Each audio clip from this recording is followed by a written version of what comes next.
আসসালামু আলাইকুম রহমতুল্লাহ। ওয়েবসাইট কি? ওয়েবসাইটের মূল উপাদান কয়টি এবং ওয়েবসাইট ধরন কিরকম? ওয়েবসাইট কি? ওয়েবসাইট হলো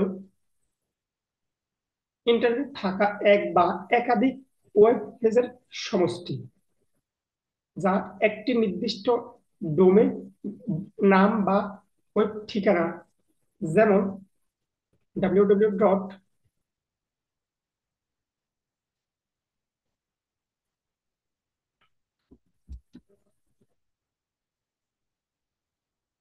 www. আমি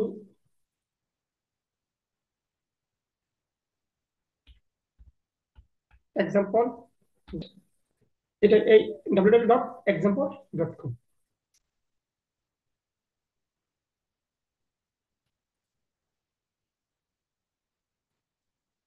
ওয়েবসাইট হলো ইন্টারনেটের অনলাইন দোকান বা অনলাইন তথ্য কেন্দ্র, যেখানে ছবি, লেখা, ভিডিও, অডিও বা অন্যান্য ডিজিটাল মার্কেটিং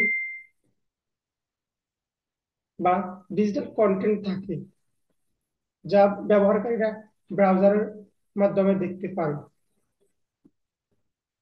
যেমন আপনি এই ঘরের বাজার .com এর ওয়েবসাইটের মূল উপাদান চারটি। এক নাম্বার হচ্ছে domain name, hosting name, web page design.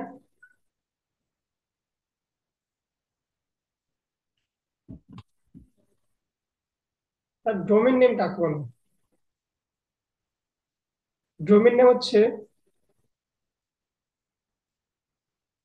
ওয়েবসাইটের ঠিকানা। যেমন আমি একটু দেখাচ্ছি যে www.example.com,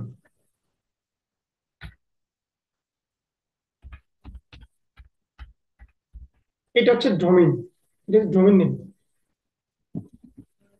তাহলে হোস্টিং কি?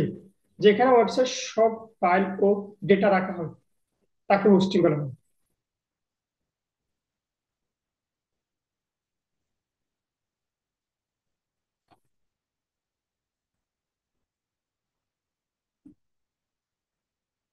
তাহলে ওয়েব পেজ কাকে বলে? বিভিন্ন পেজ যেখানে কন্টেন্ট থাকে, যেমন হোম পেজ, তারপর হচ্ছে যোগাযোগ পেজ ইত্যাদি। যেমন আমি এটা একটা ওয়েবসাইট।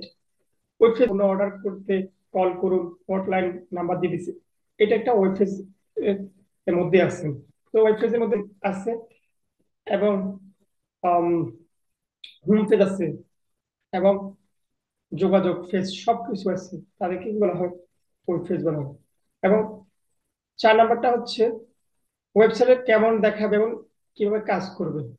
যেমন বড় বাজার বিডি ওয়েবসাইট এভাবে দেখা যাচ্ছে। ওদের আমাদের যে কোনো পণ্য অর্ডার করতে, মানে এখানে নাম্বার দিচ্ছে, এদের উপর উপরে এই লেখাগুলো। এখন আপনার ওয়েবসাইট কেমন দেখা যাবে, সেটা হচ্ছে আপনার ব্যক্তিগত সিদ্ধান্ত। ওয়েবসাইটের ধরন 4টি: static website, e commerce, dynamics website, blog news website. Static website কাকে বলা হয়? শুধুমাত্র তথ্য প্রদর্শন করে, পরিবর্তন কম হয়। ই কমার্স ওয়েবসাইট কাকে বলে? ই কমার্স ওয়েবসাইট হলো যে ই কমার্স ওয়েবসাইট কাকে বলা হয়? অনলাইনে পণ্য বিক্রয় হয় এমন ওয়েবসাইট গুলোকে ই কমার্স ওয়েবসাইট বলা হয়। অনলাইনে পণ্য বিক্রি হয়, যেমন আমরা দেখি দারাজ। দারাজে দেখেন অনেক রকমের প্রোডাক্ট ওরা বিক্রি করে থাকে। ওদের ওয়েবসাইটটা হচ্ছে ই কমার্স একটা ওয়েবসাইট। আছে ধরুন অ্যামাজন। অ্যামাজন একটা ই কমার্স। অ্যামাজন একটা ই ক্রয় বিক্রয়, ওরা পণ্য বিক্রি করে থাকে। তাহলে এবার হচ্ছে ডাইনামিক্স ওয়েবসাইট।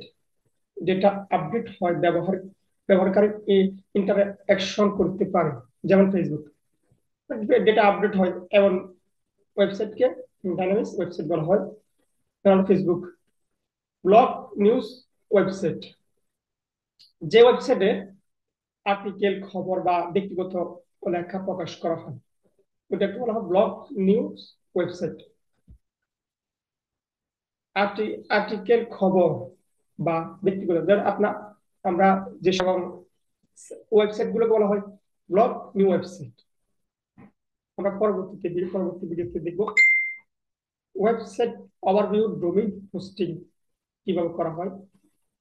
আজ এই পর্যন্ত, সবাই ভালো থাকুন।